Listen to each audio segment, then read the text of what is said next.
Peace, family. We alive. Sorry, we just get. I know. So we just going live. So welcome to Sunday Sit with Sisters. Sister Dana will be back next week. She getting some floors put into her house, so amen. She needs to fix that. And then last week, y'all, time change. Look, I was gonna need that extra hour, and okay. Then my girl worked a lot, so man, it was a break. So tired. You got Monday off. You got tomorrow off. I do. See what I'm saying? So we make, we good. See, that's different. I think the weekend should be 3 days. That's what I think. Because they did Microsoft did a study on that. Yeah, you can't get nothing done in 2 days. You can't get nothing done in 2 days. They did a study. They had their workers work 4 days and had 3 days off. And the research shows that their productivity went up. I said, oh, what a shocker. When people can, rest. When they're not stressed, and then they actually want to go to work compared to God dang, it's Monday. Like, you know what I mean? Like, so we should all have 3 days off. You think the weekdays, work days should be longer though? Like, what would that be? No. 8, 12 hours? I mean, 10 hours a day? That might be, yeah. No. We don't need longer days. We need the same work day. But what about the people who work on an hourly salary and not a salary? They work by the hour. How they gonna get their 40 hours? Just curious. How they gonna get their 40 hours? Because now you're taking away one of the. That's what I'm asking. I mean, how about we don't make full time 40 hours? How about that? How about full time is at 32 hours?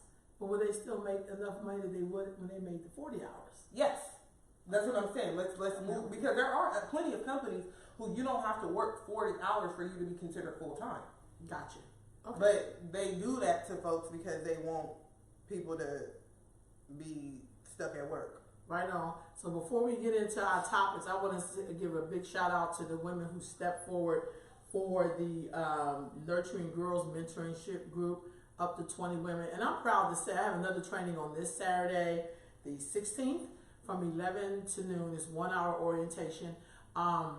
Because before Thanksgiving, I'm going to match up 25 African American girls with 25 mentors. And I got to say, 5 of the women who stepped up were 5 former mentees that I mentored through school. So I was like, wow, like they grown ass women. So though I was proud, I did feel a little old. But the next training is this Saturday, the 16th of November, and it's an hour training.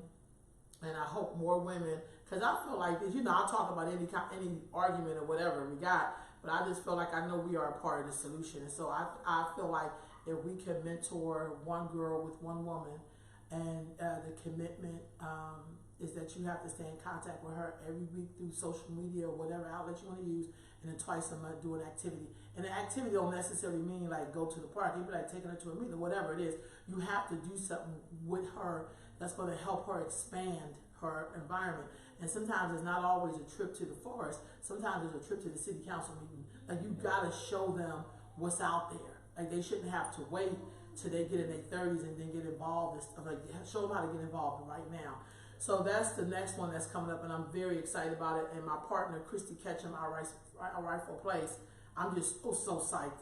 And I know that this works because I remember this happening with the Birthing Project in the late 80s, early 90s, when black women infant mortality rate was so high, and a black woman who was working for the state at the time put together a group of 10 women, and they basically matched them up with pregnant black women and teens and helped them shelter themselves through the pregnancy.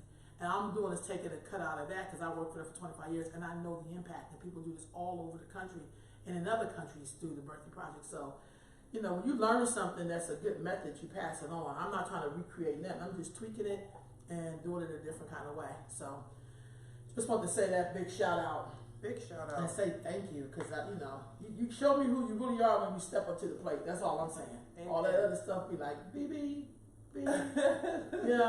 Talking but no action. Yeah, right on. So where do you want to go into first? Peace, Dana. We see you watching, getting them floors did. Hey girl, hey. I'm just starting my watch party and adding folks to it. So I don't know. Let me just ask you this. So I know that black women, there's an article out that talks about black women are going to the shooting range, becoming more interested in guns and going to the shooting range. What do you think about that? I've never been against guns at all. I think that, I mean, why not have some? Oh, I got people. Okay, hey everybody, sorry, I'm not looking down. Okay. I have never been against owning guns. You know, I'm a daughter of a peace officer, so I mean, guns have been in my house, like I've seen them, but to be honest, I've never shot one. I've never been to a shooting range. I've been thinking about that for my 30th birthday. Bah, bah. I mean, to go, you know, get some practice in. But yeah, I think that the interest is there. I think that in general, as the conversation progresses about what we want to do, what we need to do about gun control, there's a lot of people on opposing sides, you know? And then there's a lot of people in the middle that I feel like me. Like, you know, because there are some people who are like, that's my Second Amendment, and I got the right to own a gun. And it's like, oh my God, no one's taking your right away to own a gun at all. Like, you know what I mean? Like, what about when the government takes over? I can't defend myself. And it's like, dude, no one, I don't know what big brother you're still waiting on, you know what I mean, for the government to take over, but I just feel like, why not? Like, why not put some regulations and restrictions? You know, you can't buy certain guns. You can't, you know, there's no reason, in my opinion, why do you need a gun that can shoot 20, 30 bullets in under a minute? The type of gun. So it's the type of gun that we're talking about. It's the type of people that can get guns is what we're talking about. So y'all want to put it on, you know, background checks, criminal background checks, but you don't want to do any other sort of background checks in terms of mental health and stuff. And those are the individuals who, because people are getting these guns legally and then committing mass murders. So I just personally feel like there needs to be some sort of restriction on the type of gun that we can get, and then the people who are getting guns. And it's not just people who can't pass a criminal background check, because that's very specific to a demographic that don't apply to everybody. So yeah, I think that black women getting into it, because there's plenty of black women who ain't got no criminal records, and we also ain't got no guns. And it's like, why not? So if we experience a lot of violence. Right. But that's the thing. What does that tell you? Just like, I can't remember who joked about it, but they said in the hood you see a bunch of police, but that's where all the crime is. In the suburbs you don't see no police, but are the police doing their job? Like, why if y'all are heavy in one area, how is there so much crime? It doesn't really add up. So if there are black women who are subjected to so much violence or so much criminal, you know, activity, but we ain't got guns though. So do we really need that? Do you think so? What's your view on this? So sometimes it seems like black people get this programming that we should be afraid of guns. Like when I hear people like Al Sharpton and some of the so-called, you know, black leaders, they'd be the main ones against gun control, or like, why is it dangerous when we start talking about guns, period, just guns, whether it be for or against. They kind of like, well, we can't have guns because we don't know. And it's like, who the hell is we? Because I know people who are in the South and states where they carry guns and their kids have been using guns, and they don't have a lot of gun violence in those particular areas. So do you think there's like an assertive effort to make black folks feel like we should not be owning guns? Yes, I definitely think that. I mean, Killer Mike spoke about that. And he was saying, I don't trust nobody who telling me I don't need a gun. I did see that. And I feel like that's honest though. Because again, I mean, and as much as I wouldn't quote a lot of stuff that Republicans say, but it's not the guns that are killing the people. You know what I mean? It's the type of guns, it's the type of people, it's their intent behind it. If you have a gun for protection, if you enjoy, I don't know, shooting at trees, bricks, not animals, because y'all take that too far too. They take that too far too. I don't want to come in nobody's house and y'all got animals hanging on the wall. Like, that's too much for me. I don't like that either. But at the end of the day, if you have a gun in protection of yourself, there are plenty of, you know, robberies that take place. People might be in a home, you sleep in your bedroom, and they thinking that the house is empty. You know, something along those lines. Or again, single black women who are in homes alone with their children, they have to be able to protect themselves. Right on. And I mean, at least from my knowledge, you don't go to nobody's house unarmed. Like if you was going to somebody's house to do something You know what I'm saying? You got something with you. That's like, even if you was pulling up to somebody's house to fight them, I feel like you probably got something on you because they in their house. You know what I'm saying? You come into their house, you're coming to their dwelling. So, yeah, to commit a crime. So you're not going to really come empty-handed. I'm just saying. I think. So while we're on this topic, let me ask you this. Why is it then, and you're answering this really good, but sometimes I hear people talk about, well, nothing's warrant somebody shooting somebody. But I feel like you come into somebody's house and you breaking the law, they don't have the right to defend themselves. Maybe they're not trained to shoot you in the foot. Because I don't know nobody who is really trained to shoot somebody in a less threatening place. When somebody's coming to harm you, you trying to stop their ass. Listen. When I tell, like I said, my mom had a gun every day when she came home, okay? It was one time, we was in the dark, and my cousin was there. She didn't recognize him in the dark. She drew her weapon. Mom, you in your house, and she like, look, y'all better turn some lights on in here. I don't play that. Like, I don't know. I just feel like you, like you said, everyone's not trained to simply just disarm you or de-escalate whatever sort of threat that you are. Yeah, at the end of the day, if I feel threatened, that's what the cops always say, right? I'm shooting any which way, and you better duck and dodge. And I don't know. That's, to me, I feel like, and in all honesty, I will say, because, you know, people have like, what is that, the when they carry the weapon on them. Concealed carry? Thank you. And you can be permitted for that. And in reality, it's like, okay, I could go do that, and I could pass all whatever little background checks and all those things, but am I really going to shoot somebody? Am I really going to shoot somebody? In what situation? Do I have a gun in my car that I'm going to shoot somebody? And what I will say, too, is Julius Thomas, my grandfather, I tell y'all all the time, that my grandpa always told me, I never got a gun, because I will really shoot somebody. And I said, hey, you know what? That might really apply to me, because if I get mad enough, I got something for your ass. Like, you know what I mean? Like, that's old school. And you might really take it, but if you don't have that option, you know, you only got these two. You know what I mean? But I just feel like I might not need no gun, because I really might get mad enough to shoot somebody, and you're not supposed to shoot out of anger. You're supposed to shoot out of fear. Or, you know what I mean? Like, you're not shooting somebody because you are upset. Stop it. You're supposed to shoot them because it's a threat or some sort of fear that's towards you. So do you think that falls into, what's the law? Hello, everybody. Yeah. What's the law that they have? I think it's in Florida. This happened before. Self-defense or? Self-defense. When you shoot because you're like, there's a certain... Because when the black dude tried to use it, he didn't get it, but a few white people use it when they kill people. Stand your ground? Stand your ground, thank you. Do you feel like, so say if we all have the right to carry our guns, do you think that, what warrants stand your ground in your idea? Because the white lady did the stand your ground with that black judge who hugged her. Remember, she stood her ground and shot the man in the black dude who was sitting on the couch watching TV. Eating ice cream. But she standing her ground in his house. That makes no sense to me. I feel like you should be able to stand your ground if you are on your own property. If you are a resident of that property, a tenant of that property, because you might not own it. Like, you know what I mean? But if you rent it and this is where you dwell, this is where you live, that's where you can say, okay, I stand my ground here in this house, at this apartment, in my vehicle, maybe even at work. You know what I mean? But I wouldn't say you can just. So stand your ground is a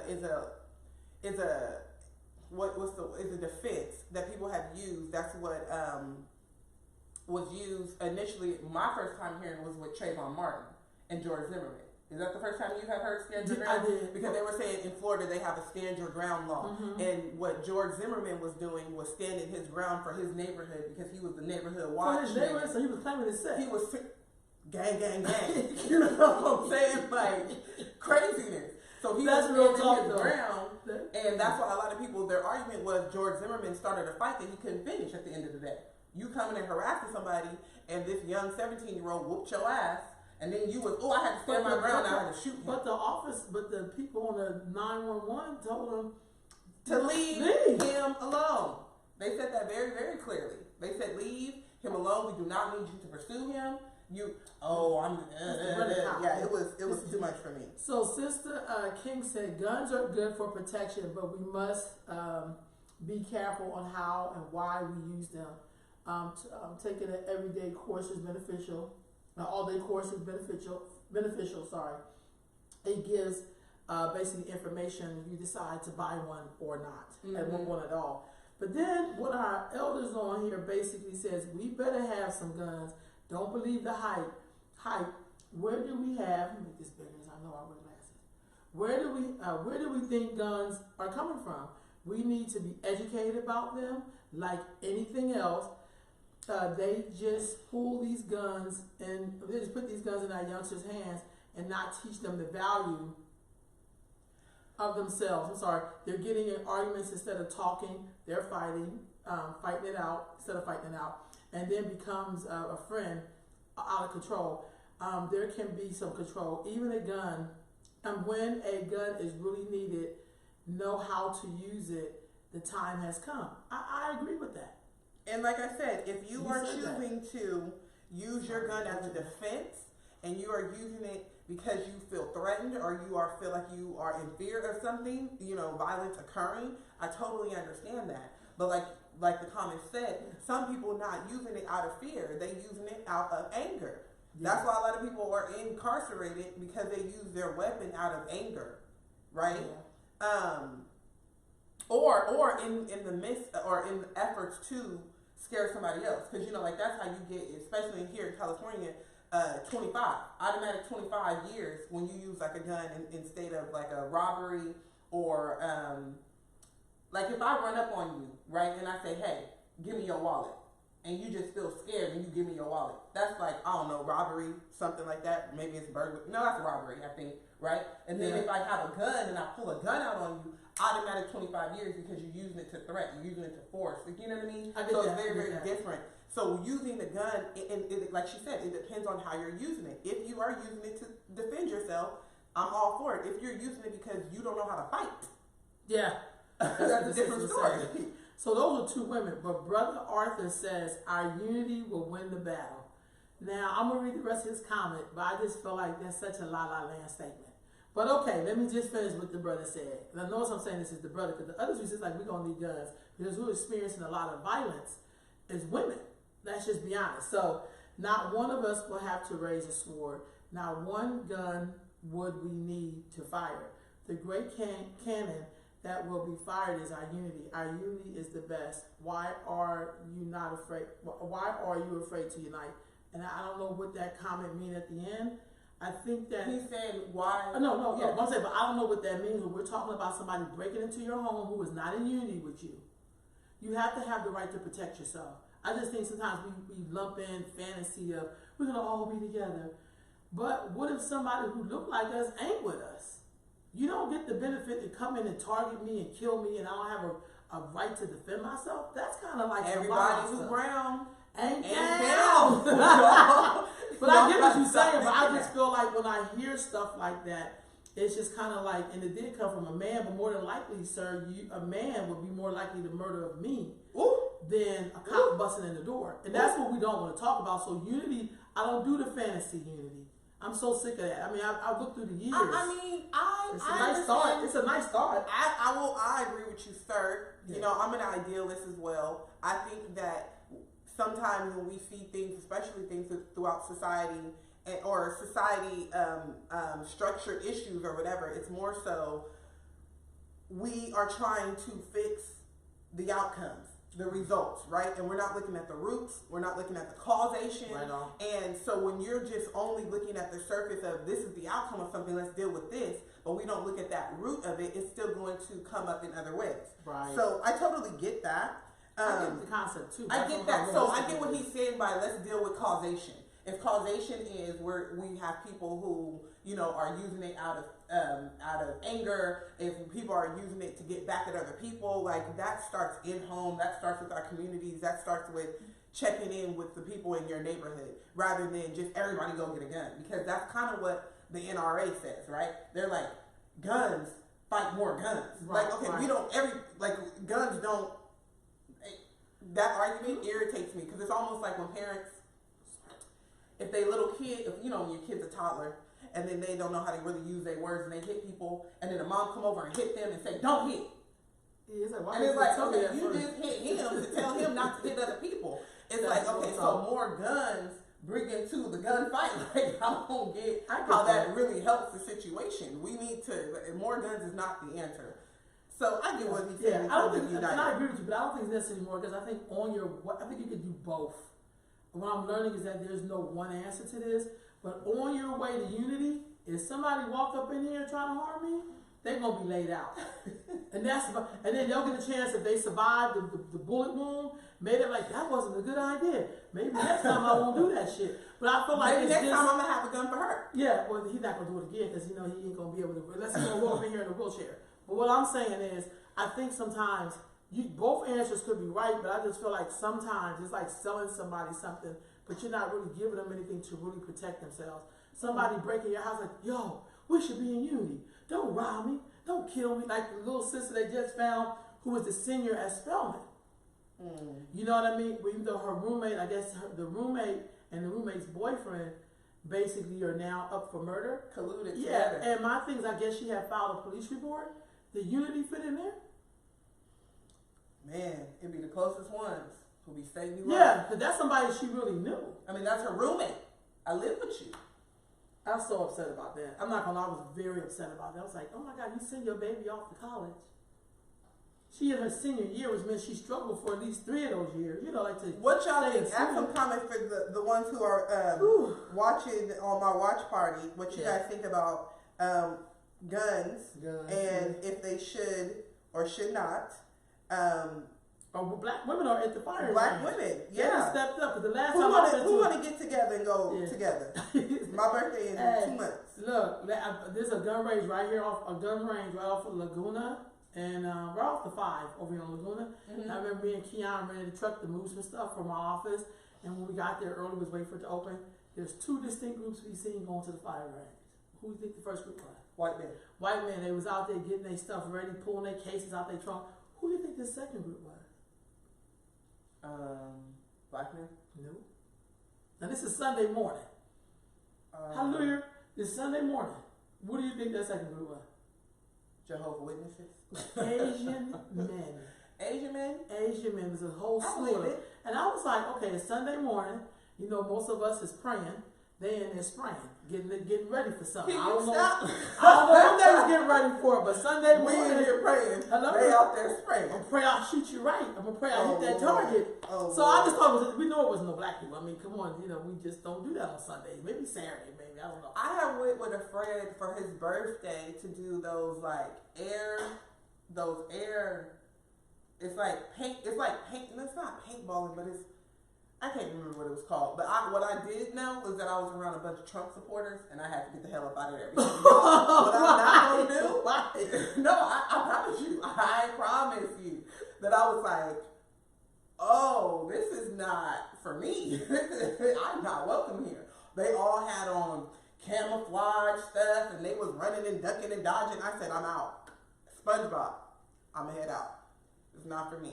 It's not for me. I said, I'm laughing with the way he's like, but Trump supporters, but they believe in their right. I think sometimes with that Second Amendment, there is sometimes people don't want to be told what to do. Of course. Let me tell you why I say that. I watched a couple of videos this week where white people just stopped folks. One man was in his own neighborhood jogging, and the white woman followed him, and then he was taping. She's like, I just don't know where you come from. And it's like, gives you the right to stop this. When I tell you I watched that video, you know what I'm talking about? And my blood started boiling, my heart started racing. Y'all do not understand how really this Jules, yeah, I think it was airsoft guns. I don't know exactly. Like, I just know that they had to load them up, and when they shot them, they were supposed to hurt. It's supposed to be like a real little sting. It's not like paintballs. It's like, I think it's airsoft guns, but again, it wasn't for me. It was not for Juanita. But what was I just saying? I'm sorry. Yeah, you watched the video of the woman I watched the video, and he was just out running or whatever, and she followed him to his home. And he was saying, these are my neighbors. She was like, do you live here? And he was like, I don't have to answer no questions to you. Here's my thing. He got her face. He got her license plate. So he could take actions from there. Ooh, excuse me, y'all. You know, probably he should beat ass, but that's just Jules, that is painful. I'm telling you. I'm sorry, I'm not getting distracted. But I'm telling you, that's why I was like, no, because y'all are not, I felt like they had like a whole, like, you know, thought process before. And then we were a group of black people. And y'all, they probably was like, we about to light they ass up. And I'm not going to jail over no airsoft. You know what I'm saying? I can't do it. I knew it wasn't for me. I seen them in their camouflage and their boots and their hats and their glasses and everything. And I was like, oh, I'm not here cute. I'm not out here thinking that this is like real serious. It wasn't for me. It wasn't for me. I can't be trusting people like that. I can't personally myself. But I don't know. What would you have done if they had been a situation where somebody followed you home to Girl, the Lord know. The Lord know. The Lord know. And I thank him every day. Little do y'all know, I pray every day, and I thank the Lord every day when I lay down. What you need, baby? I thank the Lord every day when I lay down for him looking over me, for him doing right by me, for him not putting me in these situations, because it's really like PTSD. What you guys don't understand is as black people in America, we have cellular memory from our ancestors. We have so much going on inside of our bodies that it's real. It is an emotional turmoil that we have with America, like real life. No. And having PTSD by seeing people hung, seeing people shot, seeing people without justice, seeing people just being harassed just for being unwanted. Have y'all ever walked in a room and did nobody like you? Did nobody want you there? And the courage that it takes for you to constantly show up, the determination, the discipline for you to do your job. Like, it's just so much that goes into just being black every day in America.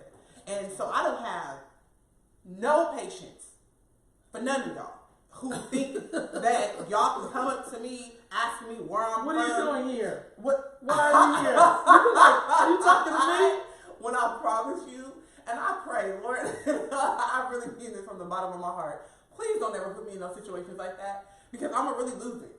I'm gonna lose it. I'm gonna go viral. You're gonna be like, I'm gonna lose it. And be like Wolfie's character in The Color Purple when she was like, "Get my kids out of here." Hell no. I can't. I just don't have the patience for it, and it's unfortunate because my sister actually just had an incident with a white woman the other day in my apartment in my apartments in Greenhaven. No lie. This is just 3 days ago, and I didn't know what the race of this woman was. I knew she was out of line. I knew she was moving in a way that she should not have, without any sort of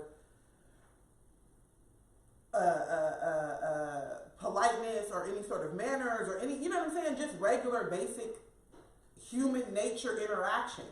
And then my sister, and I had told my sister, you know, you didn't have to respond the way that you responded, because I just was thinking this was just an ignorant person. It didn't matter what race they were. They were just an ignorant person. And then my sister was like, it was a white lady. And then I said, well. And I know that I'm not right for that. But it's just like, I understood where my sister came from, because it's just like, I just don't have no patience for no disrespectful person, for anyone being disrespectful to me in general. But then just as a white person, it's just like, it just hit, like we said, it hit different. It just hit different. It just hits different, and I just don't have the same tact that I would if I was dealing with another sister of mine and she was just on an ignorant level. I might be able to just walk away and I'm gonna pray for you, sis. But if I have that same interaction with a white woman, I'm not gonna lie. I might not walk away from that. I might not take the higher road. What is it about the white woman? I don't know. Yeah, I'm not trying to be funny. So I'm trying to learn some stuff. What is it about them that pushes your butt? Because my homegirl Javon said in 12 Years a Slave, when the lady hit Patsy, you see 12 Years a Slave? Yeah. She said, if I ever see that actress, I'm going to whoop her ass. Because I felt like she played it too. She said, I still would whoop her ass. She said, I know the woman was acting, but she acted that part so good it felt too real. She said, I'm going to whoop her ass. So what is it with white It's a trigger. I honestly feel like it's just within our cellular memory. I get that. And there's a certain, and I think that it's very, and y'all please chime in. Yeah. I think that it is very telling, because it's the dynamics between women, I think, honestly, in general. Okay. I think because it's a certain level of betrayal from women. You get what I'm saying? I get that. Like, as a woman, we are already especially in America, but all around the world. All around the world, women are oppressed from men, from patriarchal societies and systems and everything else. And I feel like women have the expectation that, you know, like, you a woman. Even though I might be whatever race, but you are a woman. You feel me. You go through what I go through. You have periods. You giving birth to kids. Like, you know what I mean? Like, you are a woman. Minus our class differences, minus whatever social economics, like whatever. You are a woman, and I can identify with you as a woman. And then so when you have that betrayal from your gender, and then to add the racial tension, it's just, that's why it's just it's different. It just hits different. I don't know, because when I think like a white person or white people, when I be talking about, you know, white people do this or white people do this, most of the time I'm probably talking about a white man, you know, that has started something and who prolongs certain behaviors or whatever. But it does hit different when it's coming from a white woman. It just does. It just does. I'm gonna have to pray on that one. No, that's okay. Prayer always works. Look, so, but I told you in the same time, I just wonder. Did you watch? I'm sorry. No, go ahead. There is a new movie. Please, you guys, watch this movie on Netflix. Please tell me you watched it. American Son. I have it with my girl in there. I'm gonna watch that. My girl is in there. Olivia Pope. Yes. Kelly Washington. Kerry Washington. Kerry Washington. I said Underwood. That's the American Idol. Yeah, Washington, right? Yeah. Kerry Washington. I think that's her real name. Now watch. You told me to watch Olivia Pope. Okay. I'm sorry. No. We all be like, that's Olivia Pope. It's like charades. Yeah. That is a very, very, very good movie. What made it good? What made it good?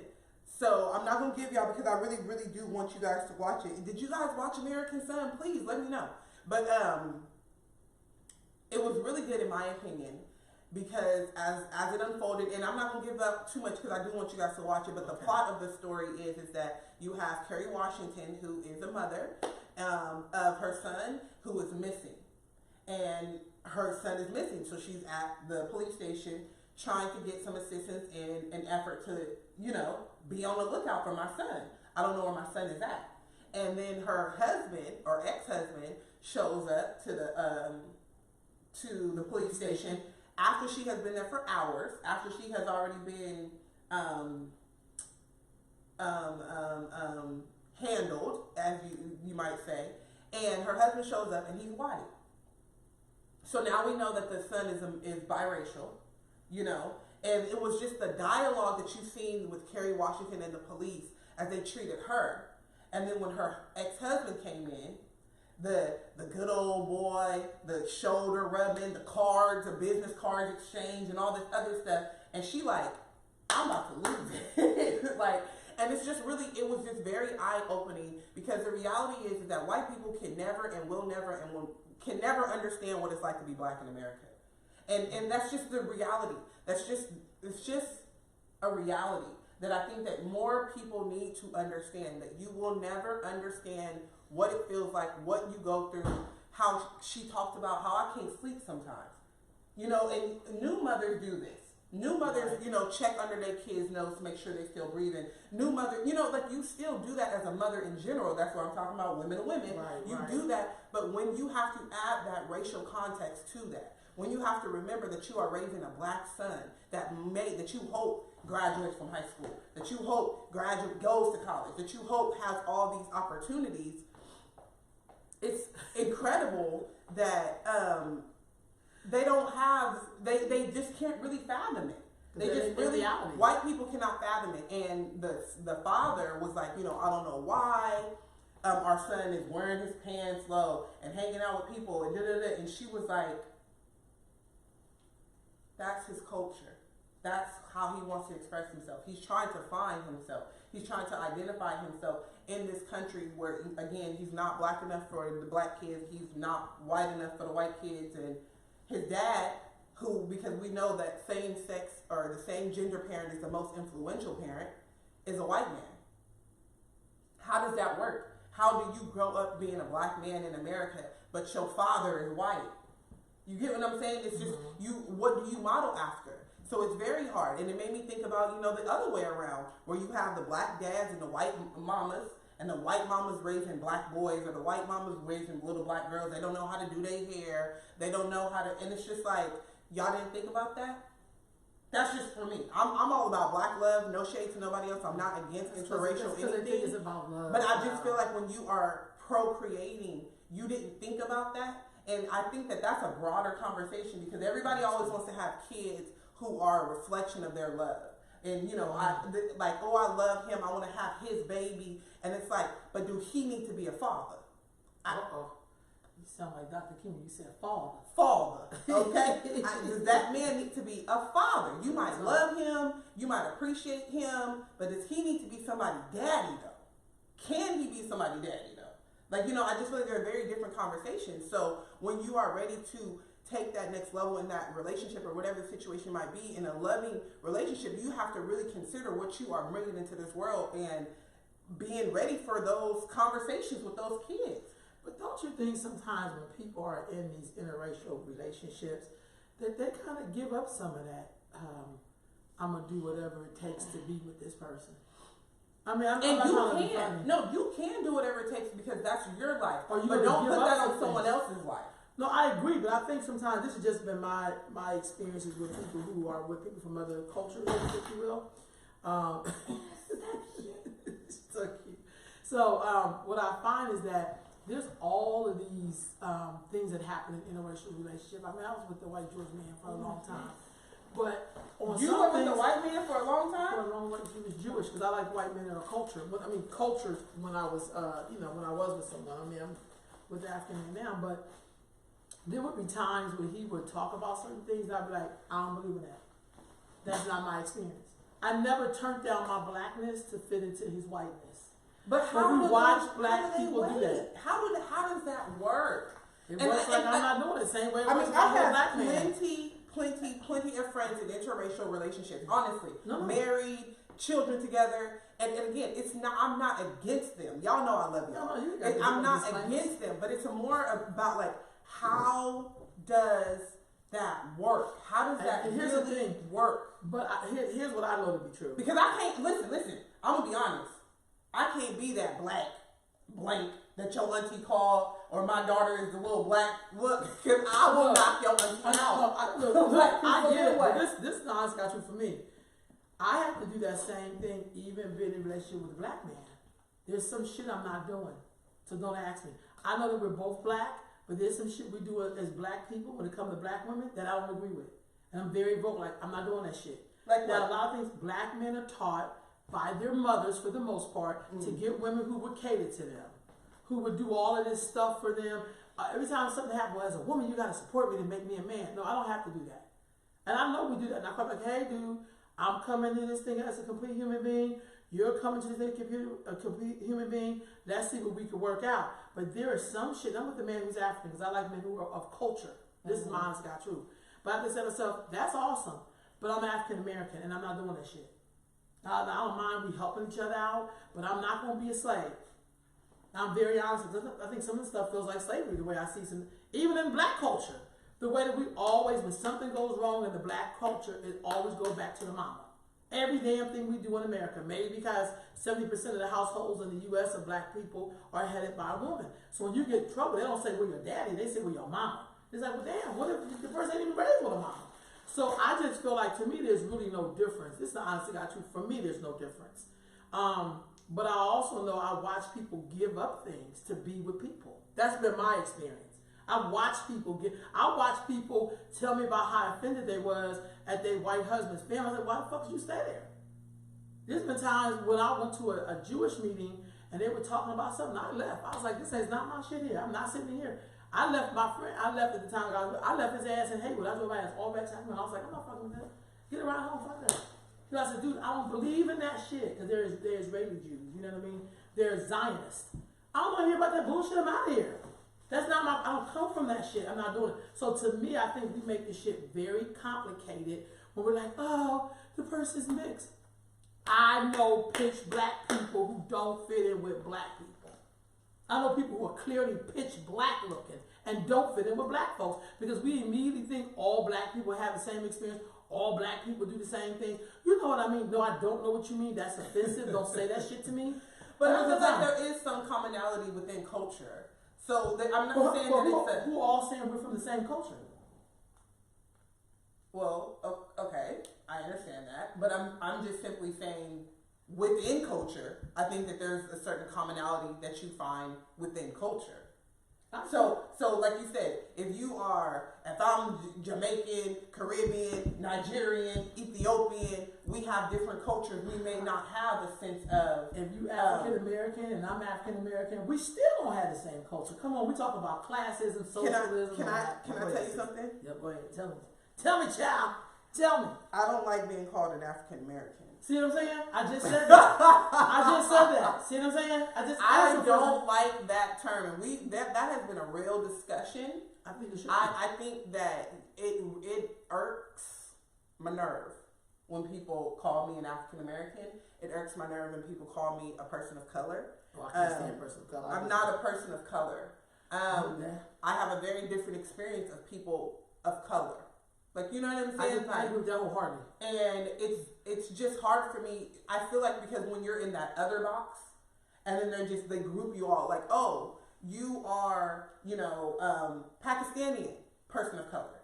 You are Latin. You don't even get person of color. Yeah, you are, you know what I'm saying? And it's just like, oh, you're black of something, person of color. Like, and it's just like, oh, you're Asian, person of color. You're Filipino, person of color. Like, and it's just like, y'all can't be serious. Like that to me is just such an umbrella term that doesn't apply to me, and I refuse to allow it to apply to me. And it also lets whiteness be more powerful because it makes them the dominant. But that's a whole other story. That's a whole other story. That's a whole other story. But I'm black, blackly black. Black. Blackly black. And then there are some people who get upset and they're like, oh, if you say that you're black, you're so not in tune with your roots and your culture, and because you really come from Africa and you don't even want to claim your African roots. But it's like, how can I? Again, a person of color might have the experience of being first generation something, of having their parents being born in a different country and speaking a different language, literally bringing over a very different culture, having to be more Americanized, more assimilated to American culture that they have to teach their parents about. I didn't have that experience. I'm not the first to graduate. I'm not the first of anything in my family. You know what I'm saying? Like, that's just not real. That's not my experience. And I don't take away from those experiences that they do have. I acknowledge them. And I acknowledge that your experience is different than my experience. Your experience of being a first generation something in your family, in your culture, is very different than my experience of being what I consider first generation free, where my mother went through the Civil Rights Act, my grandfather went through Jim Crow. You know what I'm saying? That experience is different than your experience. So I just feel like there's a difference in that, and for people, white folks, to umbrella the term. Well, black folks made that term up. College students did that. College students made up what? Made up that of color thing. Person of color? Yes, they did. That didn't come from white people. That's what I'm talking about. That came from educated Negroes who felt we would be more powerful together, everybody together. And I hate to say it, I'm not defending white folks. I'm just saying that sometimes we come up with these crazy ass terms to almost erase us. Because I think some of us are in love with erasing us. Like I look at it as erasing. When you say of color, what does that mean? But we know that. See, this is the real thing. The thing that I don't know if you understand. When you say black is the essence from which all color comes. Ooh. So you cannot be of anything if you made everybody. Hold on. Let me get my church Bible. I mean, my church notebook. I need to be making notes. No, that's real. Say that one more time. Black is the essence from which all color comes. So when somebody makes you of something, you can't be you of yourself. Like, what does that mean? And again, I get the intentions of, hey, we are better together, because I understand the feeling. Who said we better together? Because other groups have gotten their pie and they ain't made sure we got ours. We made sure they got theirs, but they didn't make sure we got ours. Hello. I'm just saying. What I'm saying oppression is oppression, right? Isms are isms. Racism, ageism, sexism. Oppression, autism. Oppression is oppression, right? So I think that people who have been oppressed recognize, people say real recognize real. oppression, recognize oppression. So if we can say as Black people, oh, you've been oppressed as a female, or you've been oppressed as a different minority in this culture. So I get the intentions of we are stronger together because we have a narrative that we can fight against the majority. However, I still feel like there's power in our distinctions and in our differences. I still feel that. I absolutely agree with that. Other group, the other so-called of color people out of besides the Black, totally get it. That's why they have Koreatown, Japantown, Latino got their sections. Everybody got a section but us. Let's just be honest. Well, so I didn't make that up. I'm just saying. So evidently, we are stronger together when you got your own shit. But if you ain't got your own stuff, how is somebody gonna want you to be stronger with them when you ain't bringing nothing to the table? You can't always be a guest at other people's table. They say, look, when we get finished this of color people meeting, I'm gonna go back and be with the group I belong to. Right, I'm gonna move some of these chairs. And I'm watching some Africans do the same thing. You go to Chicago, they got their little section. You go to Philly, they got their section in Philly. Go to DC, they got their section in DC. You go to Harlem, they got their section. So it's kind of like, I mean, evidently everybody getting the memo but us, because we over here doing of color and whatever they call us this decade. Now I agree with you, African American, you know, colored, Negro, Negress. How many names we done had? Afro American. Shit. I think I'm up to 6, and I didn't even use the N-word one because that was a group too. Okay. So that's about 7. So you know, it's obvious. I don't know if you can really organize with a group of people who have identity issues. I don't know. I'm just throwing that out there. Do you feel like that's an identity issue? I do. Because all the other groups can agree on some things. That's how they're able to be. But I think it's just semantics. No, I think it's identity. That's why other groups come and say, "Oh, we're of color," and then they'll go to their Liberian community and open up a supermarket and all. And then those people come and support them. It's like, wait a minute, like I thought y'all was of color. Yeah, but we're Liberians. You know, we're Nigerians. Like I've seen that. So I have to. So when they go to say, "Hey, we're African American," I said, "No, you're not African American. You are Nigerian American. I'm gonna need you to use that hyphenation because you absolutely know where you're from. That is not a guess for you. Yeah, you know that already. And I feel like it don't mean that we can't work together. I think you work better when you understand who you are. It's easier to work together. But if you don't know who you are, it's like other people get to tell you who you are. Other people get to make up terms on you, and you be like, "Oh, that's who we are this decade. This decade we're gonna be indigenous Americans." And it's like, well, indigenous where? I think my grandmother was part Cherokee. Because I've heard Black people like, "Oh God, okay." They feel like we have. I mean, damn. Like, how many people? Is there? Y'all have a Cherokee, native Cherokee store that you actually are part of? I've met some Black people who one of their parents was Native American. I have a really good friend, but she's not. She don't just say that. She belongs to a tribal number. She gets money for her being mixed with that, or because her mom is Native American. She could tell you about the culture, not some shit like my great grandmother had long hair. Like that's have high cheekbones. Africans got high cheekbones. I mean, shit. Right. Depending on where you stand, your cheekbones may be high. I'm just being silly on that one. But let me jump to something real quick before we wrap this up. This Byron Allen's case, and when I started to talk to you about it this morning, you was like, I don't really know much about that, which I think was healthy, because I think in trying to educate people on why, like as soon as I said Byron Allen, what was your first thought? She's like, dude, I love it. What was your first thoughts when I first said, before you started researching, what did you think when I said Byron Allen? That's because I knew that it was a hot topic. I knew that there was a Supreme Court case that he was sparring. I knew that he was a Black man. Okay. Yeah, that's what I knew. I knew it was a Supreme Court case. I knew it was a Black man, and I knew that it was worth me looking into. I didn't really understand what the issue was, and I knew that it was against Comcast. I didn't know what the real flaw, the big argument, the big problem was. Who told you about it when you said you first somebody that you really respected said, hey, you need to look at this case, this is important? I can't remember exactly because I shared the article because I had read it and I shared the article, and my history teacher from high school told me that he really hoped that I am so tired today. I'm sorry. That's all right. My history teacher said, as a white man, he said, I really hope that Byron Allen wins. This is a very important case and it will be monumental. And so that made me look into it more because I respect him and his commentary and who he is as a person. So I was like, okay, let me really make sure that I look into this, and reading it up on more of it today, how they're using the Civil Rights Act of 1864, 66, 1866, I want to say. And basically that was basically on the understanding of once slaves became free, and they were hired to then do work that they had already been doing, like maintaining the fields or waiting on folks in the house, waiters, waitresses. That's where all these new terms came from and these jobs came from. And they were contracted to do so, right? And initially, that's how, because a lot of people, I had this conversation with people too.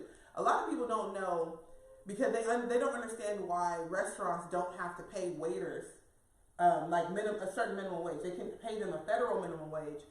In certain companies, they will obviously pay you more, but legally, they don't have to pay the minimum wage. And I had to inform a few of my friends because there was an article that was posted, and it was basically saying if you can't afford to tip the person, the waiter that you have, you can't afford to go out. And I said, hold on. I put gas in my car, I drove to a restaurant, I sat and waited, I got waited on, I bought my food, I paid for my food, but that's not enough. I have to then pay for your gas in your car to get to work. And I got to put it on your cable bill because I have to tip you. And there was just a lot of going back and forth about it, and I had to let them know, one, as a black person, we don't always get the service that other white people get. So for you to demand that I tip you, I need to demand that I receive the same services that you receive. If that's what the look is going to be on me. There's a lot of waiters and waitresses that don't believe that black people really tip, but it's like, maybe we're not tipping because we're not receiving the same service. Ooh, that's one. Two, the reason that, why are y'all looking at us, the patrons, to tip y'all and to pay y'all bills? When you work for somebody, why are you not arguing with them that your wage should be higher? And the reason that I told her, it goes all the way back to slavery. Because it was slaves who was waiting on people. Y'all didn't have other white folks waiting on white folks. Y'all had slaves waiting on people. And so when it became a job, that contract, guess what? They never paid black people any wage at all. You had to work for your tips, and your tips was your income. And you have to hope that somebody tipped you something so that you could eat all day. Like, you know what I'm saying? That you worked all day and hoped that they gave you a tip. That was never part of any sort of employment. You didn't have a wage. So anyways, back to Byron Allen. It goes back to that. So in 1866, when they had certain contracts for black people who they hired, and you have a contract for black people and you have a contract for white folks, that law came in and said, we're not doing that. If you hire somebody, you cannot discriminate upon their race. You cannot say that this only applies to black employees and this applies to white employees. So Byron Allen is using that case to support his argument and saying that Comcast is not allowing him to be part of their organization, and they're not picking up his channels. He has Weather Channel, Pet Channel. Y'all white folks know y'all love y'all pets, but y'all don't want the black man doing it. Y'all don't want it to pick up his channel. Y'all don't, you know what I mean? And it's just That's like, so true, though. and he has, again, the Weather Channel pets. He has other views and shows that are based for African American views and audiences, and Comcast just doesn't want to pick him up. But he's saying that you guys have not picked up any black networks. You guys are not in support of anybody. So he's saying that you are only doing it on the basis of discrimination. With the dollars. With the dollars, okay? Yeah. On the basis of racial discrimination. You just don't want no black people infiltrating your good old boys club. Basically. So I really hope that he does win. They will be going to court. I think the very first date is this Wednesday, November 13th. So as they go into court, I'm definitely rooting for him. And I really hope that, because again, like from my understanding, from reading the articles, there's a really good interview on the Breakfast Club. Yep. And if he loses this, so let's play the not devil's advocate, but let's play both sides, right? Okay. In terms of if he wins or if he loses. If he wins, this will open the door for a lot of other, like you said, corporate cases against discrimination. And that's why they don't want to allow him to win, because this cracks that door, and it's going to be more and more people kicking it open. Yeah. And they'll use this case as precedent and say, well, if he won from this, we can win from this. That's what they don't want. If he loses, then guess what? That door not only gets closed, but it gets locked. It's going to be a lot of attorneys not wanting to take on discriminatory cases, because there has been now a precedent set with this big case that has gone to the Supreme Court. So I really, really do hope that he wins, because in the Trump America that we are living in today, who knows how long it's going to be before. And it really, what saddens me is what is going to have to happen for that door to be unlocked and open again. You know what I mean? Like, that's really what the scary part is that if he loses, and then there's so much discouragement to go towards discriminatory lawsuits, what is going to have to happen where someone says, oh, okay, well, that was discrimination. Like, you know what I'm saying? Like, it's going to have to be something hella dramatic, so like where they can't even argue, they won't have a standing point. So I don't know, it's frustrating. So brother on here says, from Comcast to Popeye's Chicken, we must always be confronting corporations to demand social responsibility and community investment. You're absolutely correct, because Lord knows we're the biggest supporters of these people. I'm not trying to be funny. Comcast is ridiculous. I'm already making a transition to getting off my Comcast. I bought the boxes and everything yesterday. And I'm not a big Popeye chicken fan, don't matter. But what I was going to also say to you was talking and made me think of why should we keep our eyes on things like this? Because if he's going up to the Supreme Court, who was on that Supreme Court? And what chance does he really have? Because I know Donald Trump, didn't he appoint somebody? Because Obama left and didn't appoint anyone, so it came to Donald Trump. So who do we have on that Supreme Court? Let me tell y'all, I read an article. Clarence Thomas gonna relate to the black man? Sorry. When Trump was up for office, I didn't write an article, but it was basically an article on my Facebook post. You know, everybody a journalist at that point.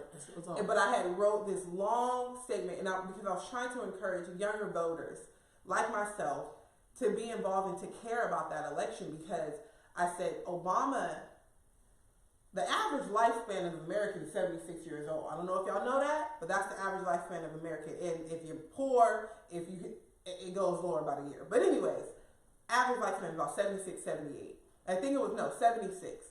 And at that time, we had 4 Supreme Court justices over that age already. 4. That means that if they die, which statistically they should, they coming up on that time, we have 4 opening spots. There's only 9 benches. And there's 9 benches so that there won't be any ties. You know, it always has to be a majority of the 5 over the 4 or whatever it might be. So if 4 of them disappear, and the only person who can recommend, who can elect, who can submit names for justice is the president, y'all. That's the only person. We don't get to vote on those people. You hear what I'm saying? So he has to submit names, and then the Congress either approves or disapproves. But he's the only one. Trump, y'all. So it's just like, and those are lifetime terms. Those are lifetime terms. Do you think that Trump is going to put somebody on that bench who's 75 like him? No. He's going to put somebody on there who is a strong Republican, who has strong views, and who's 45. And they're going to be on that bench forever. And then it's the same issues that my grandfather has been fighting since he was a child. I'm still fighting them because those people are still on that bench. We talk about 40 years. Like, you know, it's just sickening. And then even with my kid, you know, I was 21 when I had my daughter, meaning obviously I'm 21 years older than her. If you have a new appointed justice, and let's say he's 50, and he live another 30 years, the same things that I'm fighting for right now, my daughter will still be fighting for in 30 years. Like, that is sickening to me. So it's so important that we have real people with the mindset of not just serving their country or making their America great again, but looking on behalf of the entirety of the country and what that looks like for everybody, because it stresses me. It stresses me. But that's something that we need to think about. I don't even think we think about time like that. Like you just broke that down so well when you say, hey, if we appoint somebody at 45 and we know life expectancy is 75, and hell, most of them are well-to-do, so they may live to be They got good health insurance. They got low stress levels, no high blood pressure. Place, no problem. You know what I'm saying? They could probably living well. They might be 90.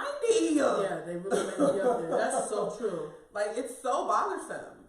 The brother's also saying there is something wrong with presidential appointments to the Supreme Court. I agree. That's what I'm saying. Like, even though he's going before the Supreme Court, imagine who's on that Supreme Court. Because also the other point is that Mr. Allen has 30 minutes to present his case, his attorneys. But Comcast has 30 minutes, and they've already given 10 of their 30 minutes to the DOJ, the Trump's DOJ, Department of Justice. So they're going to present too. So this brother, no matter what people feel or think about him, he going up against some big wigs on this one. This ain't no little like we gonna go down the street to the Sacramento Superior Court or whatever. This is before the so-called the biggest court in the land, the highest court in the land. Yeah, and Comcast got high-powered lawyers. Absolutely. And the DOJ. Well, let's not forget Allen is a billionaire. Yeah, so he can fight it. He got the money, and he has the money, he has support, and he has support of not just black people. Yep. He has the support of a lot of white people, because thank God that there are some who see the level of discrimination that's happening and how it is intentional to keep him out of continuing to build wealth. That's just what it is. They don't want him to have that opportunity. So one of the things he did say, the biggest issue he feels for black folks of this whole decade or era is economics. And I'm going to be honest with you, I kind of believe it, because you can't buy houses, you can't acquire land. Even though we may be in the up color with everybody else, they come here to get the loot, y'all. And I've never met one folks that came from another country who did not come here to do better economically. That's why they've come. Absolutely. But again, there's things that don't apply to them. You know I what I mean? agree. And there's things like the banks will be so quick to give you a credit card. The banks will be so quick to give you a student loan. They will be quick to invest in your debt, but they will not be quick to help you develop your wealth. Like, you know what I'm saying? Like, I was in Golden One about 2 weeks ago, and I was asking them about, different CDs, because they had special rates on them, and 2% interest for, 6, 7, 8 months, and I had to just really ask the banker. I said, well, you guys send me all of this information in regards to credit cards that I qualify for, or again, contributing to debt that I might accrue, but you won't help me invest in growing my money. Why do I have to come in and talk to y'all and sit down with y'all to talk to a financial advisor and this, but y'all can see other credit scores and you see certain bank balances, and that will encourage you to send me advertisement about credits and debts or car loans or something like that, but y'all not telling me, hey, use this money for investments, for mutual funds, for CDs, for this or that. You're not advertising that, but you'll advertise me to get into debt. It's beyond me.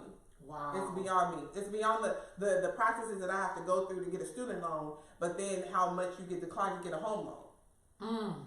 You know what I'm saying? It's crazy. It's just crazy. Now, given home loans are over $250,000 more than likely, but at the same time, it's still a process, and what you have to go through just to qualify for that compared to, you want to go, because if we really look at the statistics, how many people go to college and graduate? So that's just as big as the law. That's what I'm saying. Like, that's the $250,000. That's like, well, what do you think college is? Man. That's kind of deep. I often think when I hear about people back in the day who did acquire home loans, they must have been some shit. Now you can put that Unity card out there. Because now that makes sense. Like, I know back in the day, some people who had the good credit and who had the finances, mainly was more like finances, because they wasn't really running on credit like that back in the day. But they bought homes, and then they basically, bought them for other people. Yeah. Because that's how the Latinos is taking back Los Angeles. I hate to say it, but they are. And it is not really a secret. But it's like, now that we want to talk that unity talk, now let's talk that. Yeah. Now that makes sense. Black. Yeah. Or build African Americans. No, I say Bill Black, but I love that you say that because that's a whole nother story. Look, all right, family. Look, couple of announcements really quick. Today at 3 o'clock, I'm going to be interviewing the Coolies on the Great Continuum, looking at Black marriage. This is a couple that's married. We're going to interview them. I haven't done one in a while. Oh, you doing Black Love? Your own little Black Love? I always do this thing where I interview Black couples who are married. Like, how did you meet? They have like a series of questions. I've been doing this forever, but I haven't done it in a couple of months. So. I'm so excited because Black Love just came back, y'all. Yeah, watch it on home, but watch hers too. Yeah, but I always feel like, and what I talk about is like the real shit. Like, what was it like when you were growing up? How did you see marriage? What did you gain? How did you work through your issues? Yeah, different topics like and things. Yeah, I love that. So that's one thing. And then this week I have 2 interviews with candidates for city council. The first person I'm interviewing is going to be Ramona Landeros. About her work and also her candidacy for District 2. And then following her will be the incumbent, who is Councilman Alan Warren. And I'll be interviewing him the next day about his re-election campaign and why we should be voting for him, or the same thing with her, why we should vote for her.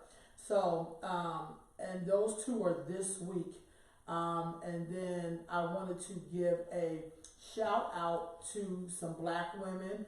I guess this we have this is Veterans Day.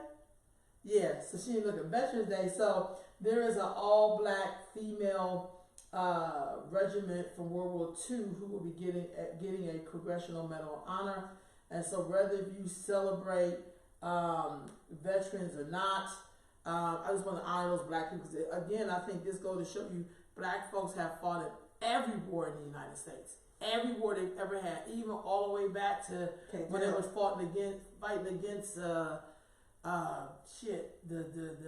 Brits and all that kind of stuff. But here, yeah, I would say that we just talking about the hormones, right? So anyway, so I just wanted to kind of give them a shout out, and then finally, fought for what? Yeah, well, that's a whole other story. I'm just doing the shout outs today. You know what I'm saying? I'm not even trying to get crazy. The last thing I want to leave y'all with is, without the Bahamas, there would be no Miami. So we need to help them rebuild. So we know they had that big hurricane, and it swept through their island.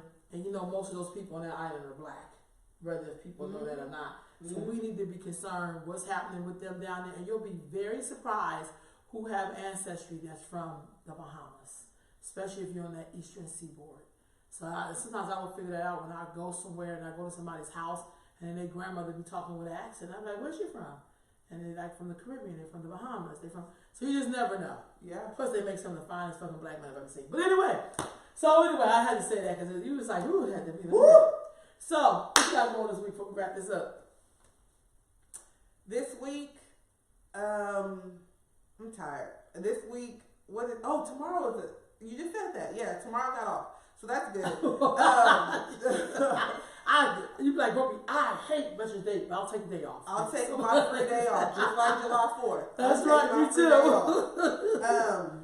Oh, God. This week, what do I have to do? Just working, just trying to maintain my cool. Right. That's really just all I got.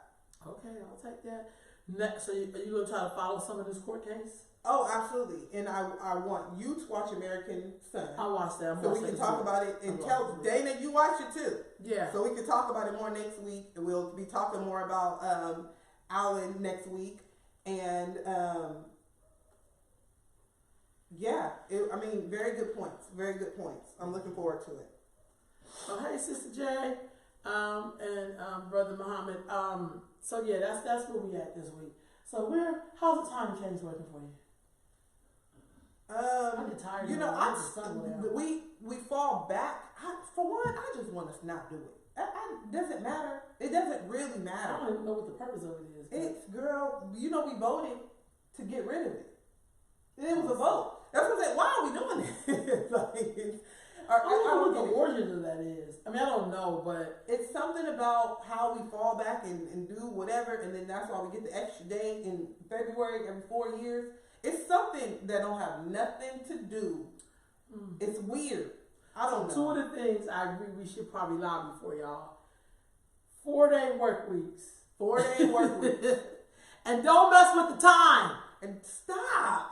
with the hours, because then I was thrown off because one clock in my kitchen at the right time, another one didn't. I looked at the wrong one, was in a panic, got to my car, hadn't changed my car because your phone updates. You know what I'm saying? But all the clocks around your house, you have to do them. It's just a hassle.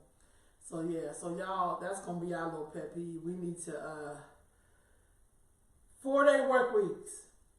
That's it.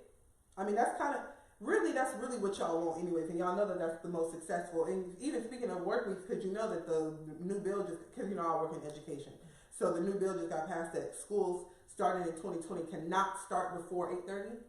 You know that just got passed?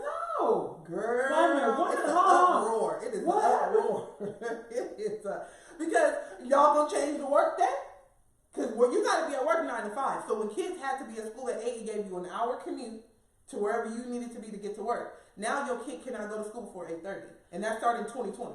So because we're in the school year of 2019-2020. But when in fall of 2020 starts, no schools K through 12 cannot start before 8:30. So I'm gonna find somebody. I'm gonna put this out in the room also. We gotta find someone who know about all these bills and stuff to come and sit with us at least once or twice a month and tell us about things like that. Alika. Yeah. But I mean, Alika would be great, but I also want somebody who works at the Capitol.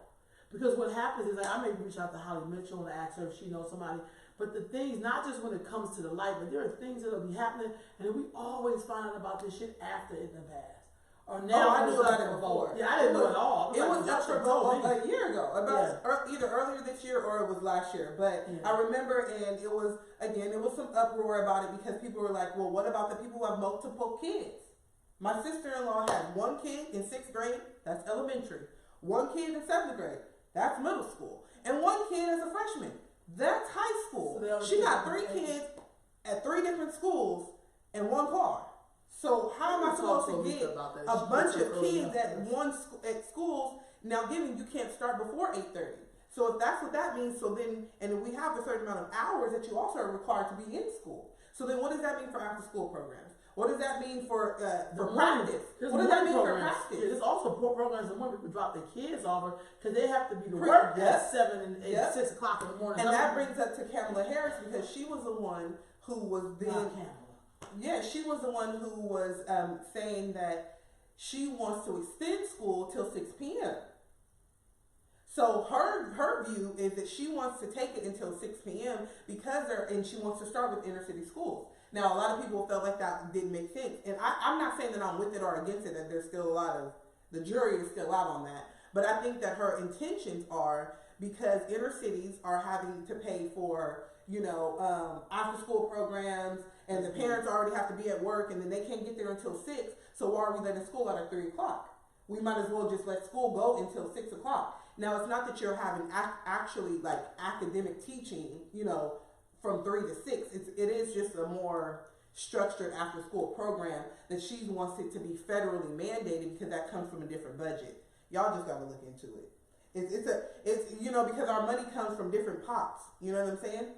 So if we say that it's based on property taxes and certain after school programs based on the funding from that school, but if you make it a federal mandate that the school doesn't get out until 6, then that's federal money, in grants and stuff compared to local taxes.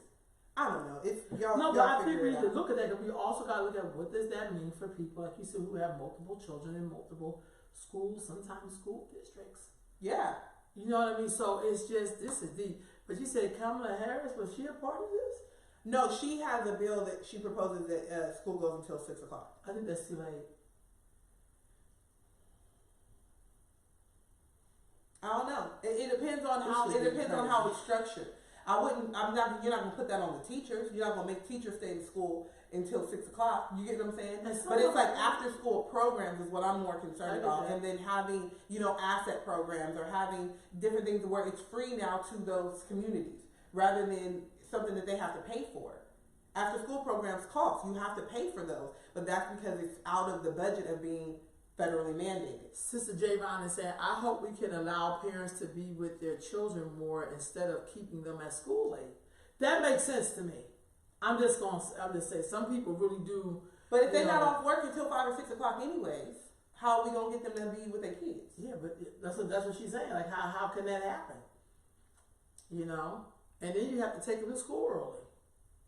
I don't know. I think that's opening up a disaster, and I think that's going to help people. Does that affect charter schools? Does that affect homeschool?